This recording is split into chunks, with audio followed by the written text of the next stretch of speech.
Alors, comme la psychotronique, ça empêche de se concentrer, je vais lire le point 18 qui les concerne en particulier. Les transformations sociales, donc celles qui seront faites par la technologie de contrôle, décrites au point 17, c'est-à-dire le contrôle mental des populations via leur téléphone portable et des ondes scalaires et des messages subliminaux, nous aideront à changer en profondeur la main-d'œuvre policière et militaire des États-nations, nous dit l'élite. Sous les prétextes des nécessités du moment, et sans éveiller de soupçons, nous nous débarrasserons une fois pour toutes de tous les individus ayant une conscience judéo-chrétienne. Cette restructuration des corps policiers et militaires nous permettra de limoger sans contestation le personnel âgé, de même que tous les éléments ne véhiculant pas nos principes mondialistes. Les anciens militaires, ceux qui avaient une mentalité chrétienne, seront remplacés par de jeunes recrues, dépourvus de toute conscience morale et déjà tout entraînés par les jeux vidéo à n'en avoir aucune, et qui seront favorables à l'usage inconsidéré de notre technologie de réseau électronique. Merveilleux. Ils avaient déjà prévu la baisse du niveau de recrutement dans la police et l'armée depuis les années 80, qu'on aurait une génération de crétins formés par l'éducation nationale, sans aucune conscience morale et qui prennent les citoyens pour des personnages de jeux vidéo, et c'est ceux-là qu'on mettra dans la police et l'armée. Bravo, ça a très très bien fonctionné.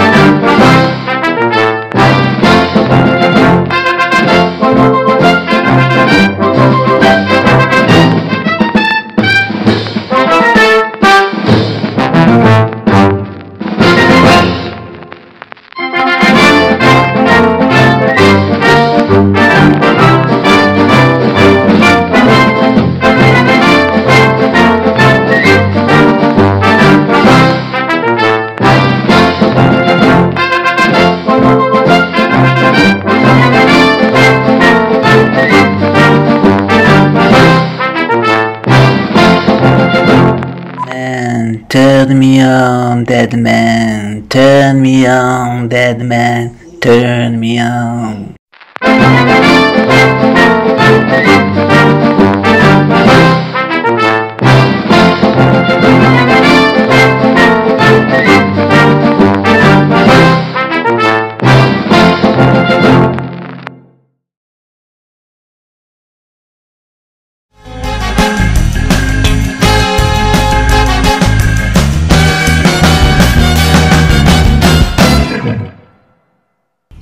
Bonjour, c'est Pascal Tréfingui. D'abord, merci pour les pouces et merci pour les visualisations, en espérant que cette chaîne va tenir encore un petit peu de temps avant d'être fermée. Aujourd'hui, je vais parler très rapidement, il fait très chaud aujourd'hui à Marrakech, des camps de concentration de la FEMA. Alors, c'est une histoire qui date un petit peu, je suis désolé pour les gens qui sont très au fait des choses. En fait, ce qu'il faut savoir, c'est qu'à la fin des années 90, les États-Unis sont rentrés dans un plan de déstructuration de l'économie mondiale, donc qui était planifié. Donc la crise de 2008, elle a été déjà construite en 1989 par les modifications qui ont été faites à la législation des banques. Donc on a gonflé une bulle spéculative autour de l'immobilier. On a permis à toute une classe de gens de s'endetter. L'objectif, c'était donc de ruiner la classe moyenne, qui gagnait plutôt sa vie par l'immobilier, qui garantissait sa retraite par l'immobilier, en utilisant le peuple contre la classe moyenne. Alors, ce qui a été fait, c'est faire monter les prix de l'immobilier pour endetter au maximum la classe moyenne, qui elle avait les moyens de payer, et l'obtenir en faisant le maximum de prêts sans aucune vérification aux pauvres, qui leur permettait donc d'investir dans l'immobilier. Alors, ce qui s'est passé, c'est que ça a fait augmenter les prix de l'immobilier, et il y a eu un moment où donc les pauvres, avec ces prêts à intérêt variables, ne pouvaient plus rembourser leurs prêts, ce qui a fait exploser la bulle immobilière et qui a ruiné, les pauvres c'était déjà pauvres, donc ils ont eu une petite bouffée qui a été donnée par le système de pouvoir être dans leur propre maison, mais ça a ruiné toute la classe moyenne américaine. Alors tout ça c'était programmé, c'était voulu de ruiner la classe moyenne, donc qui garantissait en particulier sa retraite par l'immobilier. Donc il y a des gens qui l'ont su avant, qui ont fait des fortunes dans l'immobilier, puis il y a des gens qui n'ont pas vu les choses venir et qui se sont laissés faire avoir et qui ont perdu leur maison et toutes leurs économies et l'argent de leur retraite. Merci la retraite par points et non pas la retraite par répartition, c'est ce que nous prépare Monsieur Macron au service du grand capital nord-américain. Donc, ce qui s'est passé, c'est qu'ils savaient que face à cette crise, le dollar allait être en difficulté, il y a des banques qui allaient faire faillite. Donc, l'objectif, notamment, c'est ce qu'a fait JP Morgan et d'autres banques, en fait, les Lehman Brothers, c'est-à-dire les petites banques des employés, des petites gens, les caisses d'épargne, donc de leur refiler toutes les dettes, c'est-à-dire ils ont transformé les dettes des pauvres en titres boursiers, et ces titres boursiers, ils les ont refilés à toutes les caisses d'épargne pour les ruiner. Donc on s'est servi des pauvres en fait pour ruiner complètement la classe moyenne américaine. Alors face à la situation et le risque de chute du système, en fait, les banquiers ont été assez pervers dans l'intelligence, c'est-à-dire qu'ils ont demandé aux contribuables américains d'éponger leurs dettes. Alors il y a des banques dont on voulait se débarrasser, en particulier les banques de petits épargnants, elles ont été liquidées. Par contre, les grandes banques qui avaient besoin d'argent, les grands assureurs, eux, ils ont reçu des milliards de dollars de l'État américain. Donc ils avaient peur d'une réaction à gauche, donc il y a eu deux moyens de contrer la réaction à gauche. La première réaction, ça a été de faire élire Barack Obama, qui allait donc calmer les militants de gauche par sa présence. Donc il était là pour trahir le peuple de gauche. Et donc, ce dont avait peur l'élite, en fait, c'était une nationalisation des banques. C'est-à-dire que le contribuable américain, sous la pression de la gauche, nationalise toutes les banques et dépossède les banquiers, les fout dehors. Donc les banquiers, pour empêcher ceci, avaient deux stratégies. La première stratégie, c'était Obama, hein, pour rendre les gens, ils sont contents, ils ont Barack Obama. Après, on parlera des trumpettes, des trumpistes. Et puis la deuxième stratégie de l'élite, en fait, c'était les camps de concentration de la FEMA. Alors ils sont actuellement tous pratiquement fermés, en très mauvais état. Il y a beaucoup d'images sur Internet. J'ai des images de ma propre famille qui est en Floride. Donc ces camps, ils sont laissés maintenant à l'abandon. Pourquoi ils ont été ouverts à la fin des années 90, au début des années 2000? Parce qu'au cas où il y a eu une insurrection populaire qui demande la nationalisation des biens, des banques notamment, l'idée de l'élite, en fait, il y a eu plusieurs sessions du Parlement à guichet fermé, c'est-à-dire pour la première fois dans l'histoire des États-Unis d'Amérique, de la démocratie américaine, les députés se sont réunis et la presse n'était pas conviée ni le peuple, ce qui est quand même pas mal dans une démocratie. Et là a été planifié donc un système d'état d'urgence qui avait été préparé par les lois patriotes, hein, notamment les faux attentats du 11 septembre ont permis de faire passer des législations pour préparer la crise de 2008. Et donc l'objectif, c'était au cas où les gens soient récalcitrants en fait et qui demandent la nationalisation, qu'il y ait trop de protestations à gauche, de les mettre dans des camps de concentration qui étaient les camps de concentration de la FEMA et de les liquider avec un état policier. Alors les gens l'ont compris, ils ont laissé faire les banquiers, ce qui était la solution la plus sage. Et maintenant on est dans une deuxième phase du programme. Alors les camps de concentration de la FEMA, ils sont en train de partir en sucette, hein. Ils sont en train d'être laissés à l'abandon. Ils vont être réactivés sous peu parce qu'il y aura une autre raison. Alors la deuxième phase du programme, en fait, c'était avec Trump. Donc Trump, c'est le Obama de droite, c'est-à-dire à partir du moment où il y avait une montée de la théorie de la conspiration, que les gens ont compris ce qu'avaient fait les banquiers et qu'il n'y avait pas eu de réaction à gauche, ils avaient peur d'une réaction à droite. Donc il n'y a pas eu de réaction des internationalistes, hein, qui se sont laissés faire, bien évidemment, sinon c'était les camps de concentration. Ils avaient peur d'une réaction des patriotes, des nationalistes à droite. Donc pour ça, ils ont élu Trump. Donc Trump, qui est la marionnette du système total, hein, Hamid Epstein, le pédophile, complètement inséré dans le système illuminatiste, l'oncle a trempé dans le système Tesla, etc. Donc Trump, le faux résistant, l'Emmanuel Goldstein du roman 1984, Trump est là pour calmer les patriotes de droite qui, d'un seul coup, ont découvert qu'il y avait des dettes souveraines. Donc ce que la gauche disait depuis des années, qu'il y avait un problème avec les banques et qu'il y avait un problème avec les dettes souveraines, la droite ne voulait pas l'avoir. Et d'un seul coup, il y a eu ce qui s'est passé. Il y a eu une augmentation des dettes souveraines après la crise de 2008. Donc, l'élite avait peur d'une réaction à droite. Et alors, pour éviter cette réaction à droite, ils ont poussé l'élection de Trump, qui, avec des sites comme Infowars d'Alex Jones ou de Alexis Cossette au Canada, qui tout à coup, la droite et les patriotes découvrent qu'il y a des dettes souveraines, qu'il y a un nouvel ordre mondial. C'est une théorie de la conspiration de gauche. Maintenant, c'est devenu une théorie de la conspiration de la droite. Et pour occuper ces imbéciles, il y a des Alex Jones, des Infowars, des sénateurs Jess Ventura, etc. Et on leur a permis d'élire Donald Trump, qui est là justement pour faire qu'il n'y ait aucun patriotisme. Donc on le remarque d'ailleurs dans la politique de Trump. Si on regarde bien la politique étrangère de Trump, il n'y a aucun patriotisme. Trump est la personne qui a le plus aidé Israël contre les États-Unis. Décidément, on a la malédiction des chiens, quel que soit le pays. Et ensuite, Trump a surtout enrichi les riches et n'a rien fait pour les pauvres, en particulier pour les patriotes. Donc une fois de plus, on a un pipotage total, mais il y a les moutons ont voté pour Obama, les moutons ont voté pour Trump, ils courent d'un côté, ils courent de l'autre, et en attendant, les banques continuent à faire du business. Donc pour les camps de concentration de la FEMA, il n'y a plus d'inquiétude à avoir pour le moment, mais dans un autre poste, j'expliquerai pourquoi ils vont être réactivés en vue de la destruction de l'État d'Israël et de la déportation des Juifs d'Israël vers les États-Unis. Voilà, je vous remercie pour votre écoute, j'espère avoir traité de façon la plus confortable et rapide possible ce problème des camps de concentration de la FEMA avec ses cercueils en plastique. Tout ça a été programmé pour en perspective de la crise de 2008, du hold-up de 2008.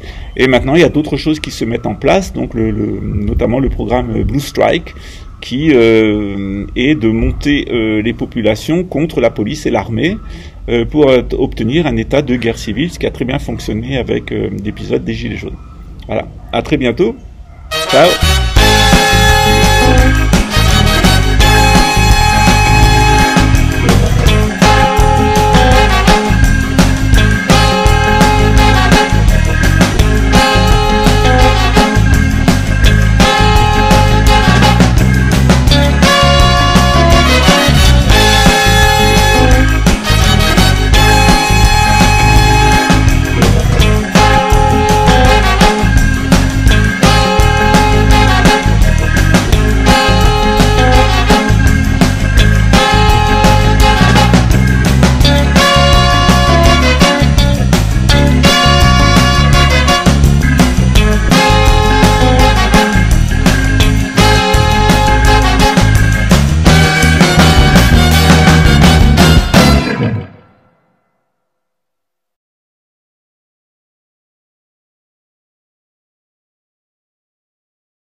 Bonjour, c'est Pascal Tréfingui. Aujourd'hui, j'ai décidé de pas vous lâcher, donc j'en suis au 3e poste en 24 heures, parce que je souhaitais faire un petit ensemble sur donc les fresques de Bank of America à Charlottesville, dans le sud des États-Unis, sur les fresques dans le Colorado de Denver International Airport, et maintenant nous allons faire un petit chemin ensemble pour parler des Guidestones of Georgia, donc les pierres guides de Géorgie, dans lesquelles l'élite nous décrit son programme. Alors tout d'abord, où se situent donc ces Guidestones? Eh bien, elles se situent donc dans la Géorgie, qui est un état du sud des États-Unis, qui est bien connu, puisque c'est dans cet état qu'a été créée la réserve fédérale, par laquelle le peuple américain s'est fait déposséder de sa souveraineté monétaire en faveur d'une banque privée. En France, c'est venu seulement en 1973 avec la loi Rothschild, qui nous a été imposée par un ancien fondé de pouvoir de la banque Rothschild, qui s'appelle les Georges Pompidou. Donc ces Georgia Guidestones, qu'on appelle aussi le American Stone Age, ce sont des grandes structures de pierres massives qui ont été construites dans les années 80. Donc dans cet état très khazar, puisque les Khazars sont issus de Géorgie et que donc par conséquent ils ont principalement investi l'état de Géorgie aux États-Unis, qui est leur chef-lieu. Alors ce Stone Age américain, ces Guidestones of Georgia, ont coûté environ 250 000 $ et on pense qu'elles ont été financées par Ted Turner, le propriétaire de CNN, qui est un membre influent et un grand donateur de l'année aux Rose-Croix, donc de l'ordre des Rose-Croix américains, et du rite écossais, dont il serait un membre au 30e degré. Qu'est-ce que nous racontent les Georgia Guidestones? En fait, elles sont très intéressantes parce que par leur vocation à vouloir éclairer le monde, elles nous indiquent des éléments qui sont pour nous capitaux. D'abord, elles nous indiquent qu'il va y avoir un grand abattage, puisqu'elles indiquent qu'il y aura des survivants. Donc, quel est ce grand abattage? Évidemment, la Troisième Guerre mondiale et ensuite la grande famine qui va être organisée à la suite pour se débarrasser de maximum d'êtres humains. Alors quel sera le résultat? Les Guidestones nous le disent, il y aura plus que 500 millions d'êtres humains qui seront autorisés à vivre sur Terre dans un équilibre avec la nature.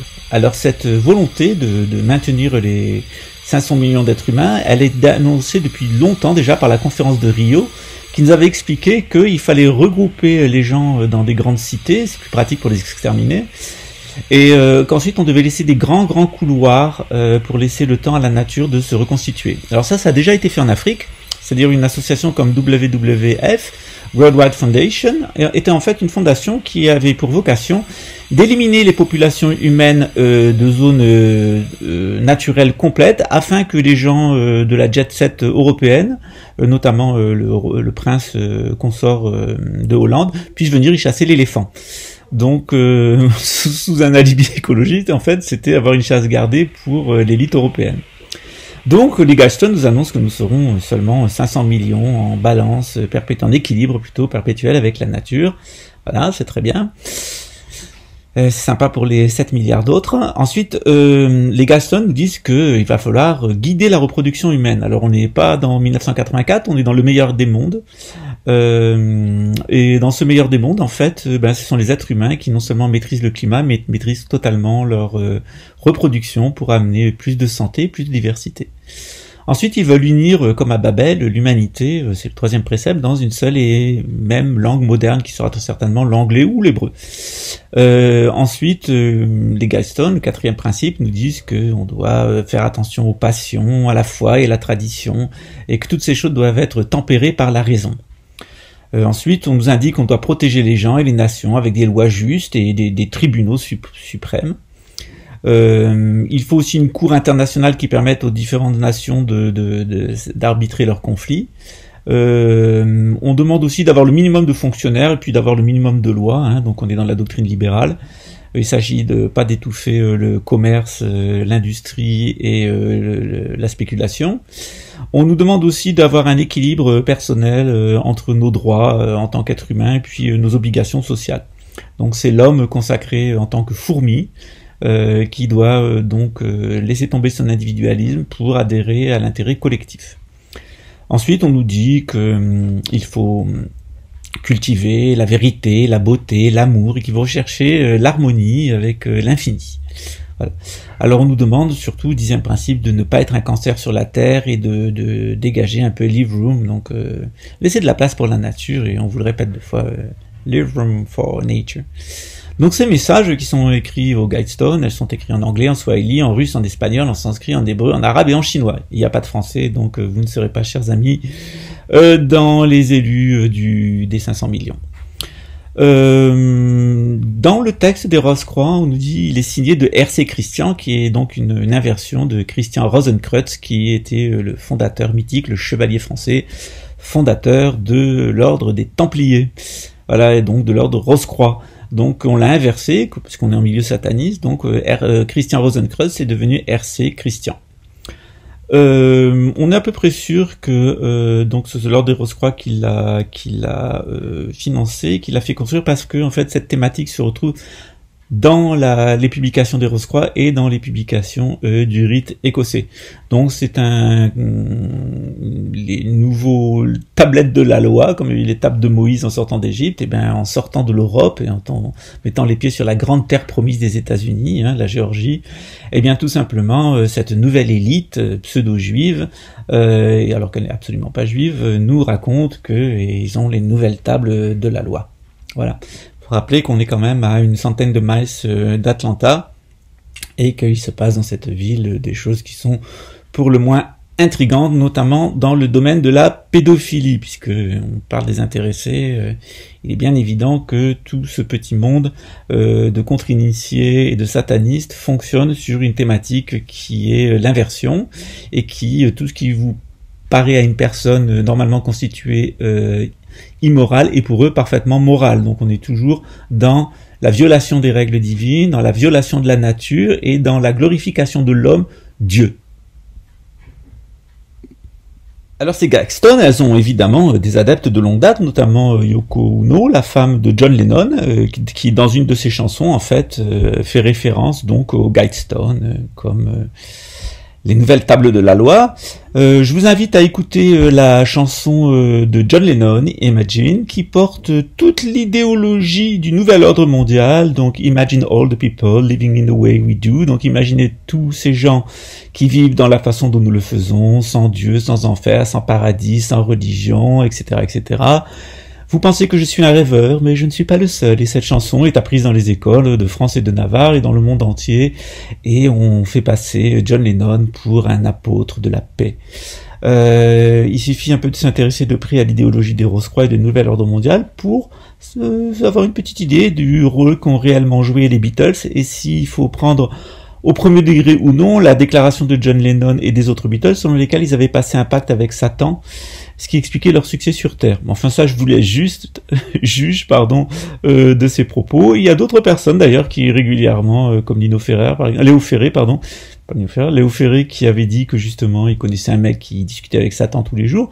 On pense que c'est ridicule, mais finalement reconsidérer peut-être qu'il y a des gens qui, je ne sais pas comment, sont en relation avec un fantasme qu'ils ont appelé Satan, donc un adversaire avec lequel ils aiment bien, de l'humanité, avec lequel ils aiment bien communiquer et recevoir des instructions. Ça fait pas partie de ma religion, donc je laisse à chacun de se référer à ce qu'est Satan, Shaitan ou Mara dans le bouddhisme, qu'il ne faut pas voir comme un contre-dieu en fait, mais comme une énergie cosmique qui est hostile à l'homme et qui est son adversaire. Voilà.